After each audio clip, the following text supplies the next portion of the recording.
Buenas, buenas noches a todos. El día de hoy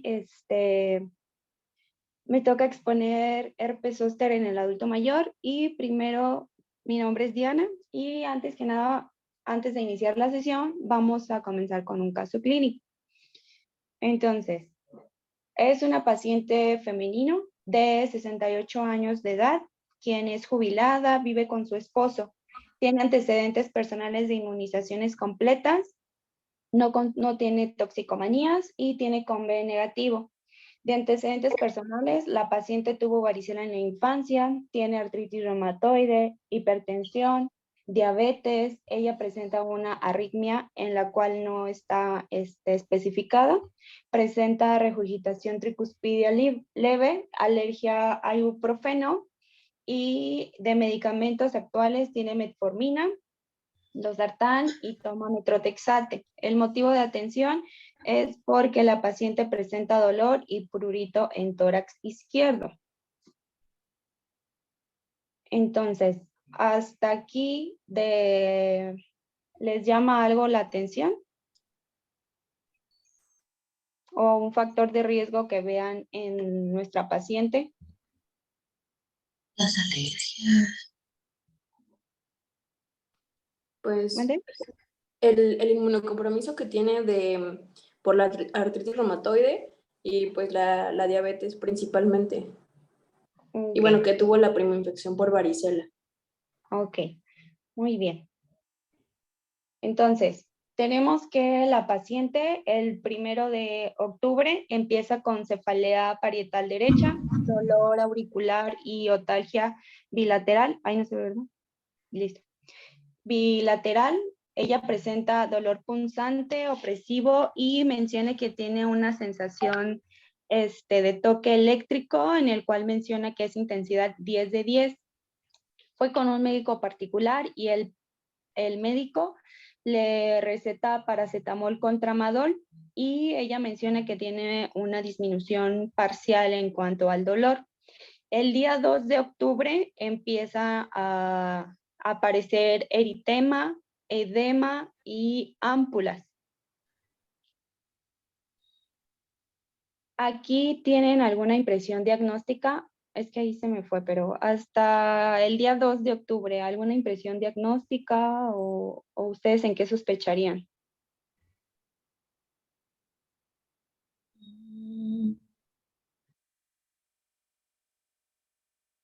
Cefalea, una neuralgia.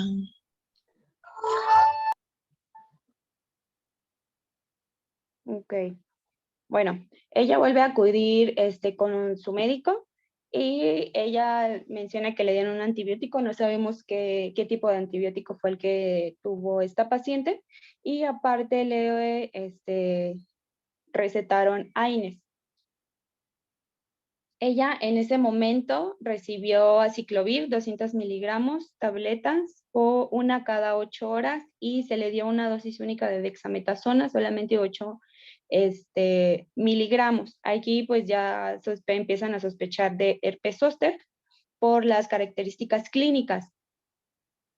¿Ustedes creen, o de lo que mandé, creen que la dosis de aciclovir es la adecuada?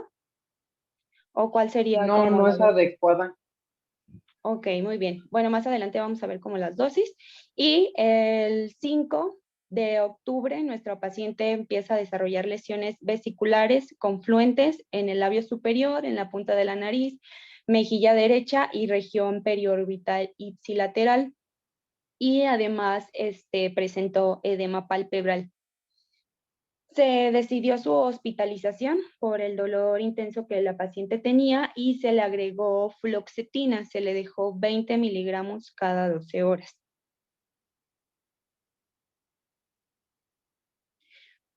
Aquí, ¿algún dermatoma o algo que ustedes sospechen que está afectada?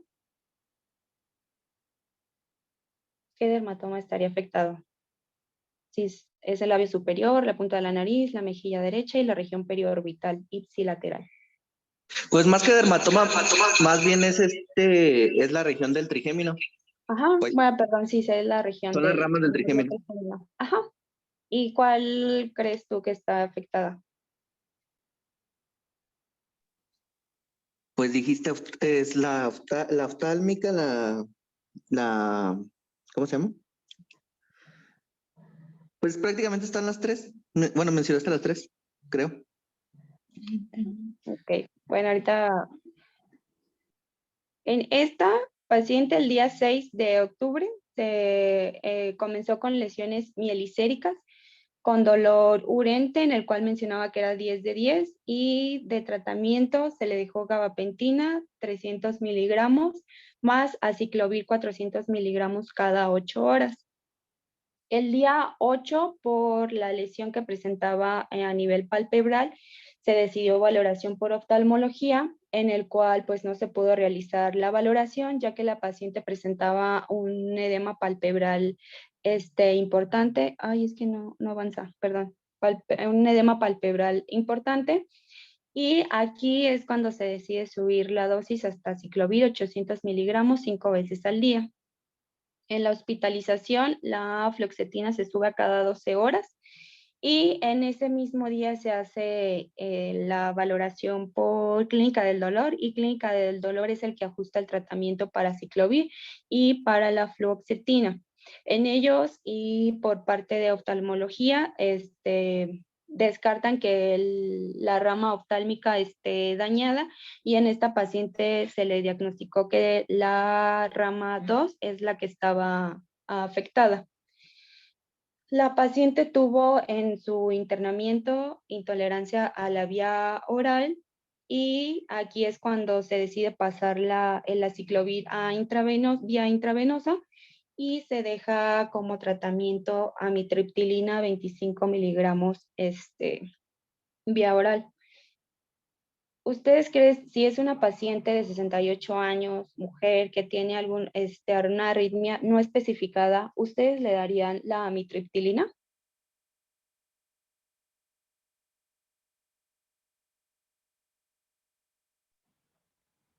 Pues habría que identificar bien qué tipo de arritmia es y posteriormente valorar si se puede dar o no. Ok, muy bien. Entonces, esa es una imagen de la paciente en el cual se daba seguimiento en clínica del dolor. La paciente quedó con lesión más bien me adelanté, de lesión de neuropatía posherpética, y se perdió el rastro de la paciente, pero antes de eso se estaba manejando con tramadol, pero la paciente refería todavía dolor intenso, e incluso no podían controlar bien el dolor. Después de eso, pues la paciente se perdió y ya no supimos qué fue lo que pasó. Entonces, ya entrando como tal en el herpes zóster, vamos a ver la epidemiología, los factores de riesgo, el cuadro clínico, el diagnóstico, prevención primaria, el tratamiento y la lesión por neuropatía postherpética. En cuanto a la enfermedad, o más bien el virus, este es un virus herpes humano neurotrópico, del género alfa, herpes viridae. Este es un virus ADN lineal que tiende a afectar pues a las células humanas. En la primoinfección se va a dar en la infancia, y después de años se puede volver a dar una reactivación de la varicela zóster, y primero en aquellos pacientes que se encuentren con una inmunidad alterada. Y tenemos que tener en cuenta esta enfermedad o esta alteración, ya que es muy frecuente en nuestros adultos mayores. El 30% va a tener riesgo de presentar herpes zóster a lo largo de la vida, y en personas arriba de 85 años lo va a presentar hasta el 50%. Tiene una incidencia de 5 por cada 1000 pacientes de 60 años, de 6 a 7 por cada 1000 de hasta 80 años, y en mayores de 80 años lo vemos en una incidencia de 1 por cada 100. Se hizo como la comparación cuanto a caucásicos y en aquellos pacientes afroamericanos, y se vio que se presenta en mayor frecuencia en los caucásicos e igual se ve más prevalente en las mujeres que en los hombres. En cuanto a los factores de riesgo, vamos a tener que se debe principalmente a la inmunosenescencia que se va a presentar, en el cual vamos a ver que vamos a tener una disminución en cuanto a la expresión del complejo mayor de histocompatibilidad tipo 2, y vamos a tener también otra alteración en cuanto a nuestros linfocitos CD4 y CD8, en el cual vamos a tener una menor activación y una menor funcionamiento en cuanto a estos. Entonces, los cambios asociados al sistema inmunitario que hacen que o provocan una menor respuesta contra este virus es lo que hace, pues ahora sí que frágiles a nuestros pacientes para adquirir esta patología. Cualquier estado de inmunocompromiso como VIH, pacientes con linfoma, leucemias, aquellos pacientes que tengan trasplante de médula ósea o cualquier otro trasplante en el cual estén tomando medicamentos inmunosupresores, pues van a ser ahora sí que dianas en cuanto a este virus. Se ha visto que en aquellos pacientes que presentan depresión se va a presentar o se asocia con un riesgo mayor y es hasta un 10% más que en la población general. Y también la diabetes se ha visto que se presenta o es un factor de riesgo del doble que otras patologías. Entonces, cualquier estado o aquellos pacientes que también estén tomando esteroides también se pueden incluir en estos factores de riesgo.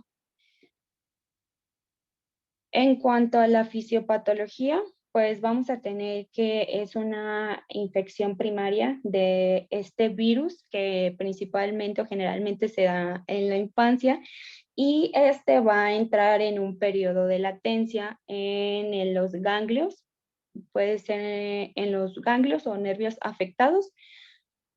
Y después de meses o años hay una reactivación por algún compromiso en nuestro sistema inmunitario, y es cuando existe la diseminación hematógena o incluso se habla de un transporte axonal retrógrado, y va a dar las manifestaciones clínicas que ahorita les voy a explicar del herpes zóster. Ay, no avanza. Entonces, en cuanto al cuadro clínico, vamos a tener que existe un cuadro prodrómico que va de 1 a 5 días. En estos hasta 5 días, las pacientes van a referir que presentan cefalea, fotofobia, van a encontrar malestar general, pueden referir que hay un dolor o ardor a cualquier parte del dermatoma, e inclusive van a presentar alodinia, no pueden soportar ni el roce de la ropa. Principalmente es en los dermatomas pues que van a estar implicados, y después de eso van a presentar las lesiones. Hay un cuadro o una presentación en el cual se conoce como zóster sin herpes, en el cual solamente después del cuadro prodrómico los pacientes van a persistir con el dolor, van a persistir con los malestares generales, y estos pacientes no van a desarrollar el exantema como tal. Entonces también es algo que debemos de tener en cuenta como una presentación pues atípica. Después del cuadro prodrómico vamos a presentar las lesiones musculopapulares con una base eritematosa, y que estas pueden presentarse de 7 hasta 10 días. Después de la lesión musculopapular vamos a tener que se presentan las vesículas que pueden evolucionar a pústulas, que estas se van a agrupar en ramillete en una o más dermatomas. Después de estos 10 días, los pacientes evolucionan a costras y pueden sanar de 2 hasta 4 semanas después de la presentación de la costra. Y después de este tiempo se pueden presentar las secuelas, como el dolor incapacitante, que ahorita les voy a mencionar. Hay que tener en cuenta también que en el momento de las lesiones, es el momento, pues, o la etapa más contagiosa que va a tener nuestro paciente. Esta es una imagen como de la evolución que puede tener. Y la localización, tenemos que hasta el 50% se presenta en la región torácica y el 20% se va a presentar en la región del trigémino, se puede presentar también en los lumbares, en las cervicales y por último a nivel sacro. Una de las características de este padecimiento es que generalmente es unilateral y raras veces llega a cruzar la línea media.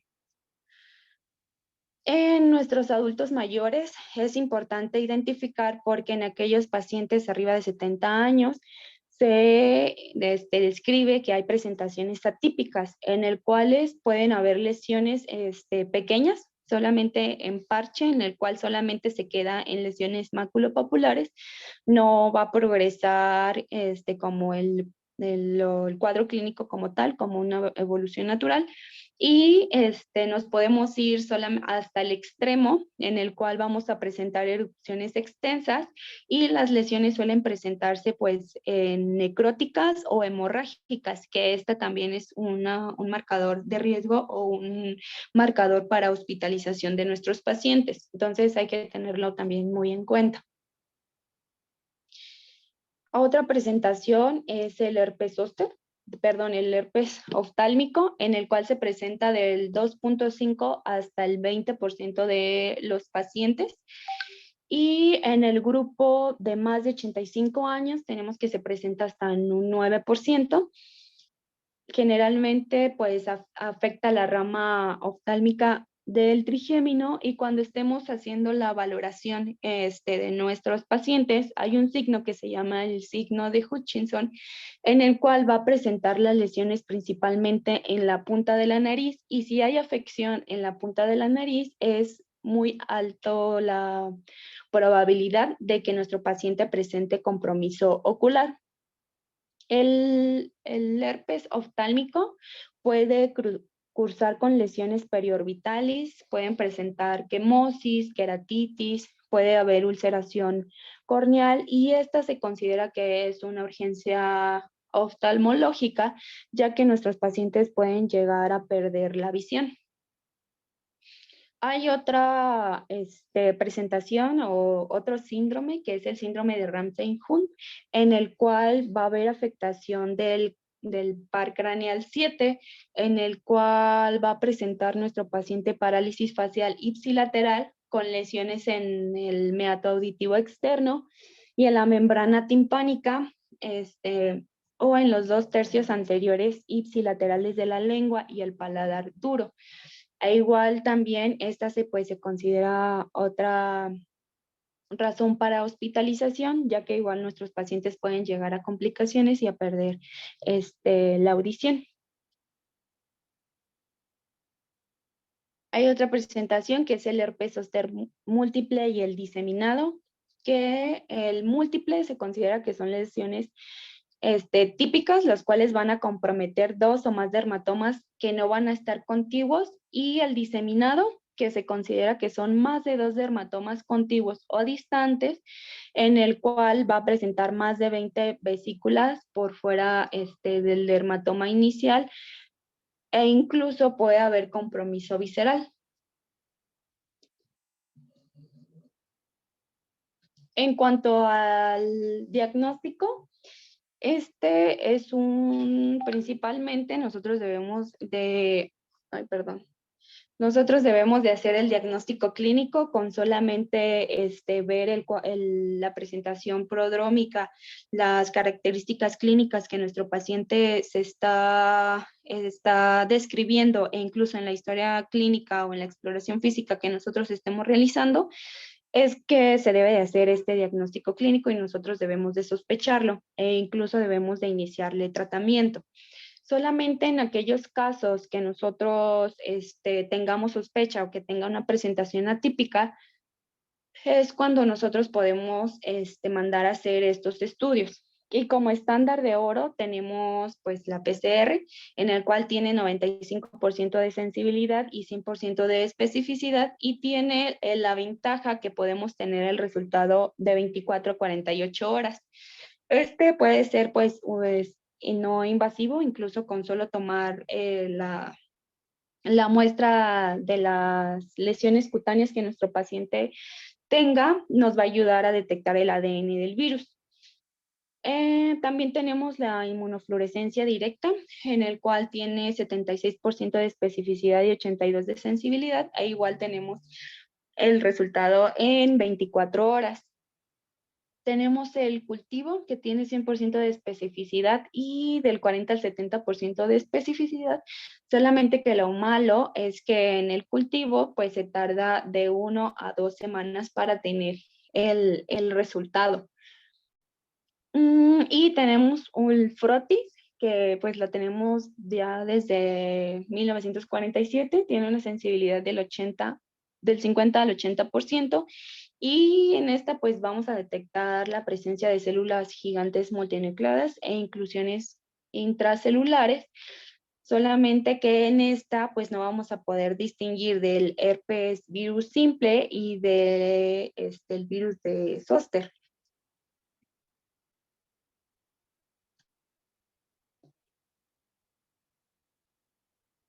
En cuanto a las secuelas, vamos a tener que hasta el 40% de los pacientes van a presentar secuelas, y estas se van a incrementar conforme avanza la edad. En cuanto a las secuelas, podemos distinguir que tenemos secuelas cutáneas, neurológicas, viscerales y oculares. En el primer lugar, de las cutáneas en nuestros adultos mayores, tenemos la sobreinfección bacteriana, que principalmente va a ser con Staphylococcus aureus. En cuanto a las neurológicas, tenemos la neuropatía herpética, que algunas veces en cuanto a lo neurológico puede avanzar hasta la meningitis, pero esta no es muy común. Y, en tercer lugar, van a ser las oculares, hasta la pérdida de la visión. Aquellos pacientes que presenten enfermedad reumatológica o que estén en tratamiento inmunosupresor e incluso con medicamentos FARME, se ha visto que tienen mayor probabilidad de recurrencia en este cuadro. Ya hasta el 15% de nuestros pacientes en seguimiento de 8 años van a tener recurrencia desde que tuvieron su primera vez. En cuanto a la neuropatía posherpética, tenemos que va a ser un dolor neuropático que va a persistir más de los 3 meses después de que se hizo el diagnóstico del herpes zóster, y hasta el 15% de estos pacientes lo va a presentar por más de 3 meses. Y en aquellas patologías que también afecte cualquier raíz o nervio periférico, es el que se va a ver con mayor prevalencia. El 48% de pacientes hasta 70 años, el dolor puede durar más de un año. Y aquellos en pacientes que sean hombres, que cuando tuvieron el cuadro prodrómico, el dolor era muy intenso, y si presenta más de 50 vesículas, esta tiene mayor riesgo. Se hizo el estudio y se observó que tiene mayor riesgo de desarrollar neuropatía postherpética. En cuanto al tratamiento de herpes zóster, principalmente se va a dar el tratamiento para tratar de disminuir la diseminación viral, para tratar de parar la replicación de este virus, que ya no se formen las nuevas lesiones, disminuir la gravedad y también disminuir o acortar el tiempo del dolor agudo. El tratamiento se debe de dar a las 72 horas de inicio de las lesiones, de que nosotros los identifiquemos, o cuando veamos que existen nuevas lesiones, ya que esto va a implicar que está existiendo la replicación viral. En aquellos pacientes que inmunosuprimidos, que sean mayores de 50 años, que tengan lesiones dérmicas, que tengan tratamiento prolongado con corticosteroides, que tengan compromiso a nivel de cabeza, lesiones hemorrágicas o necróticas, o que tengan compromiso de las mucosas o dolor moderado e intenso, es en los que nosotros debemos de dar el tratamiento, ahora sí que, pues cuando nosotros lo detectemos. Hay unos criterios para hospitalizar a nuestros pacientes en el cual vamos a necesitar vigilancia y que aparte el tratamiento sea por vía intravenosa y no vía oral, como es pues aquellos pacientes que tengan un inmunocompromiso importante, como aquellos pacientes que tengan cáncer, VIH ya en estadios avanzados, aquellas enfermedades cutáneas graves que nos predispongan a la diseminación de este virus, el oftálmico o el ótico, que les menciono que pues es una urgencia oftalmológica, y de otorrino, la diseminación del mismo y que haya o que exista también compromiso visceral.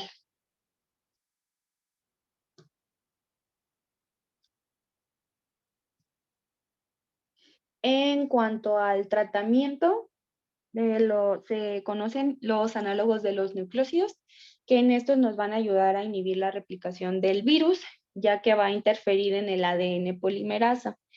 Tenemos la ciclovir, el valaciclovir y el famciclovir. Se hizo estudios y por medio igual por farmacología se observó que la biodisponibilidad del valanciclovir en comparación con el aciclovir es mayor, hasta el 55%.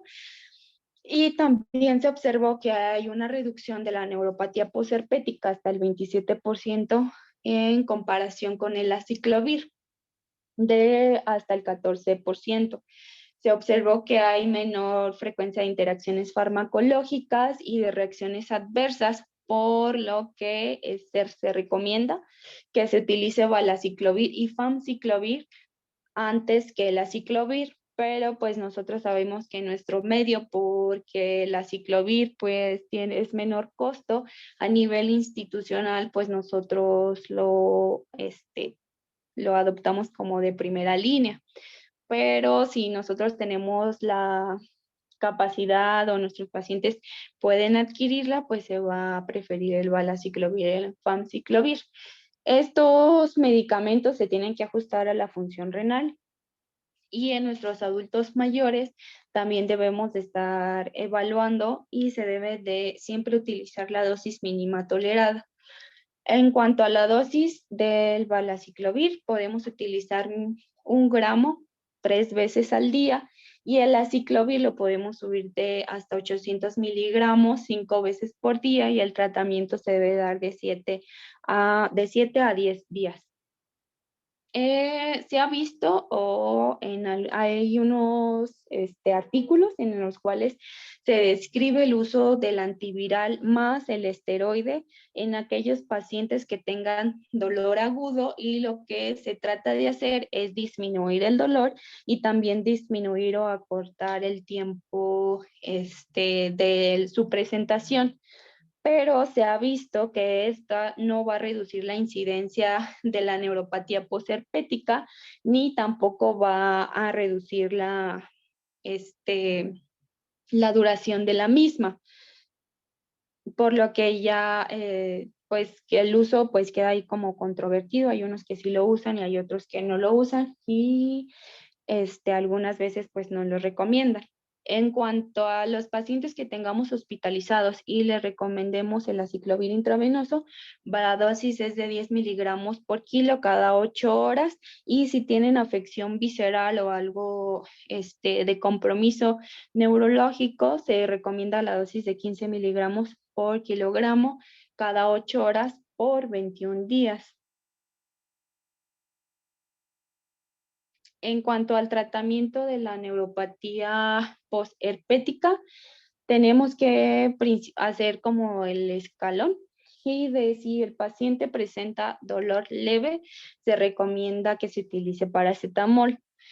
Pero si el paciente no presenta este control de su dolor, podemos agregarle un opiáceo, opiáceo, perdón. Pero la utilización de este como primera línea no está aprobado por la FDA y en esta se considera que sea un agente de tercera línea. También podemos utilizar antidepresivos tricíclicos, pero tenemos que valorar en nuestros adultos mayores que algunos pueden presentar muchos efectos colaterales o reacciones adversas. Pueden presentar hipotensión ortostática, pueden causar mayor somnolencia, puede causar arritmias, pueden causar bloqueos auriculoventriculares, pueden prolongar el QT, por lo que los antidepresivos tricíclicos tienen un uso limitado en nuestros adultos mayores y en aquellos pacientes que no toleran los antidepresivos tricíclicos, se puede utilizar por los inhibidores selectivos de la recaptura de serotonina y noradrenalina, como es la venlafaxina y la duloxetina, que se ha visto que tienen también un efecto de control en cuanto al dolor, pero siempre se trata de utilizar como la dosis mínima tolerada por nuestros adultos mayores. Después, para la neuropatía posherpética, siempre se va a preferir, antes que todos los demás, el uso de gabapentina o pregabalina. Y se ha visto que la gabapentina se puede utilizar de 900 miligramos hasta 1 gramo 800 en nuestros adultos de 7 a 10 días, pero se deben de iniciar a una titulación, eso es para adultos jóvenes, perdón, y la titulación se debe de hacer a la mitad de la dosis y se debe de dejar la que el paciente tolere.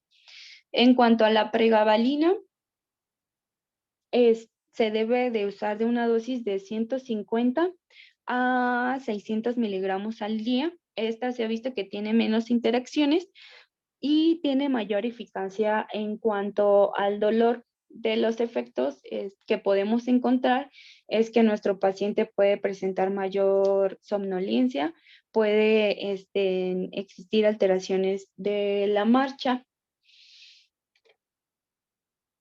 Y tenemos también los parches de lidocaína, que son del 5%. Estos se deben de aplicar cada 12 horas y casi no tienen efectos colaterales. En cambio, la capsaicina tópica, que es en crema, esta pues no se recomienda, ya que nuestros pacientes no la van a tolerar, ya que cuando nosotros la aplicamos causa un dolor como si te estuvieran quemando. Entonces, pues no es como muy tolerable para nuestros pacientes y solamente la toleran hasta un 30%. En cambio, hay también parches de capsaicina, en la cual se puede utilizar o tiene un efecto 60 minutos y esta sí se ha visto también que disminuye un 30% del dolor, pero en los adultos mayores no se recomienda la capsaicina tópica. Y en un artículo que recomienda que este sea como nuestro escalón para el tratamiento de la neuropatía posherpética. Primero la pregabalina, después la gabapentina, después los antidepresivos tricíclicos y por último los parches de capsaicina y segundo es la de lidocaína.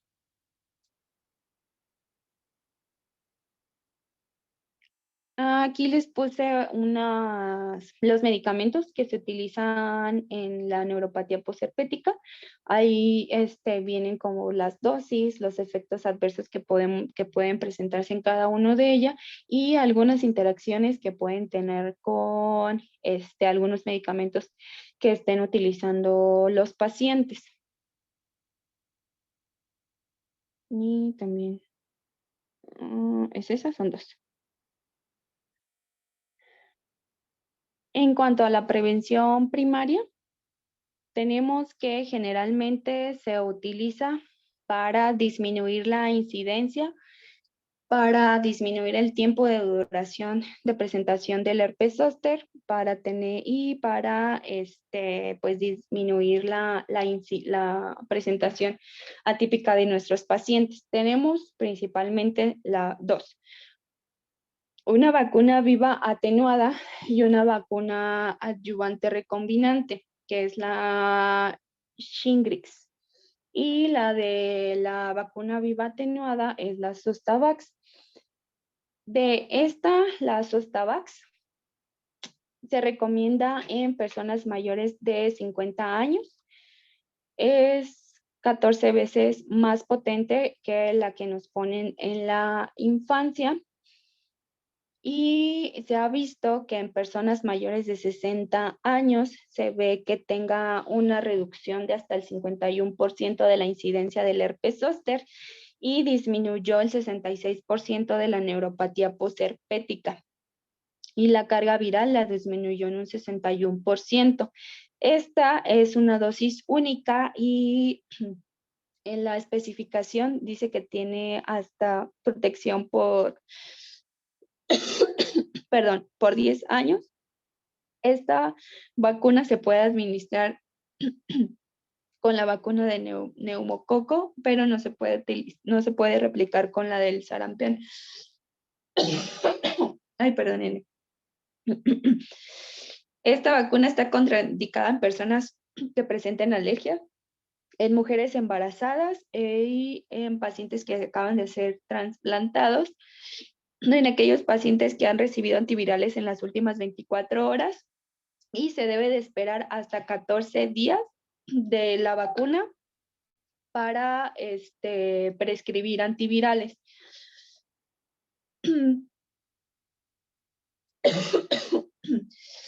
Y se puede aplicar en aquellos pacientes que ya tengan un episodio resuelto y debe de pasar menos, puede aplicarse en los 3 años de un episodio resuelto o del último brote.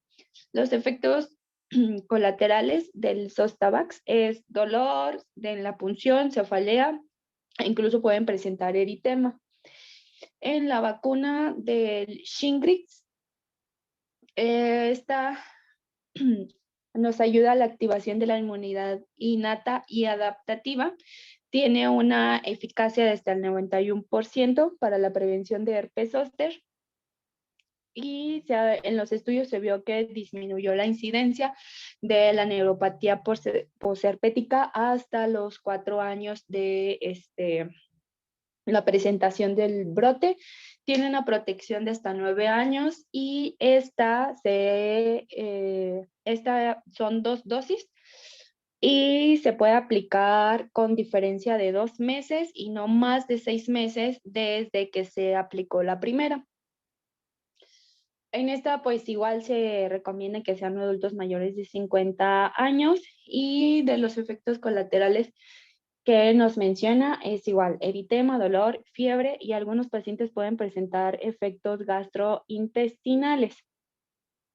Entonces, aquí viene una tablita en el cual menciona como la eficacia y vemos que la Shingrix presenta hasta el 90% de prevención del herpes zóster en pacientes de 50 a 69 años. En la Zostavax se observa que tiene una prevención y esta va disminuyendo conforme va avanzando la edad. Bueno, ahí les dejo el cuadrito. Y ahí se hicieron estudios que lo menciona aquí, en el cual se observó que después de la vacunación del COVID, las personas empezaban o desarrollaban cuadro de herpes zóster. Entonces se observa que las vacunas que actualmente tenemos disponibles reactivaron este virus y se observó que hay hasta 15.8 eventos por cada 100,000 personas. De este estudio que se realizó, presentó herpes zóster después de la vacunación. Entonces, pues ahora que pasó las vacunas del COVID, pues también debió de llamar la atención en aquellos pacientes que presentaban estas lesiones. La verdad es que yo no vi a ninguno, pero hay estudios que refieren que sí se presenta o hay reactivación de este virus. Y pues eso sería todo de mi parte.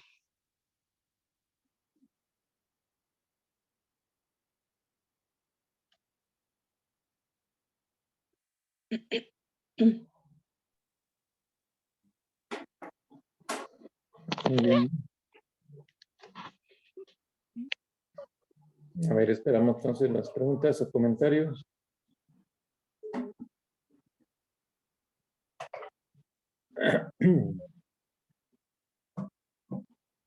Abrimos cámaras, por favor.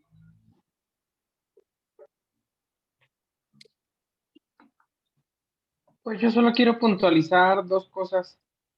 Una, que respecto al caso clínico que estaba muy evidente y preguntaba Dianita, era respecto a la dosis del tratamiento antiviral. También los artículos indican que la administración de dosis adecuadas y en periodos prolongados también disminuye el riesgo de recurrencias posteriores. Entonces, sí, la importancia de que el tratamiento ya con el que tengamos se realice en las primeras etapas, sobre todo sospecharlo o iniciarlo incluso en la etapa prodrómica. Entonces, iniciarlo a tiempo adecuado y a las dosis correctas, que pues a veces uno piensa o el paciente que...